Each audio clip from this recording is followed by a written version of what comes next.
16:00 notiks saruna ar skolotāju, logopēdi, speciālās izglītības skolotāju, sociālo pedagoģi, mācību centra atbalsta sociālajai integrācijai direktori Irēnu Hadaņonuku un jaunāko autors grāmatu prezentāciju. Tukuma novada doma ir reģistrējusies kā ēnu devējs karjeras izglītības akcijai Ēnu diena, kas šogad notiks 12. februārī.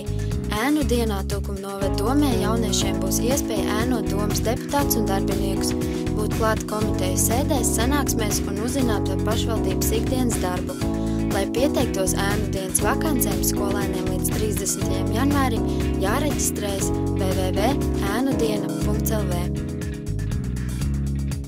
31. janvārī 19:00 Tukuma pilsētas kultūras namā iespējams dzirdēt brāļu Auzānu jauno koncertu programmu Vakariņas uz 6. Ieejas maksa 4, 6 un 7 eiro. 1. februārī 16:00 Tukuma novada domas konferenču zālē notiks labdarības koncerts Prieks, miers, mīlestība. Koncertā piedalās Rīgas gospeļkoris, Dvīnes un Kristīna Prauliņa. Koncertā saziedotā nauda tiks novirzīta labdarības fondam, lai atbalstītu maznodrošinātās ģimenes Tukuma novadā.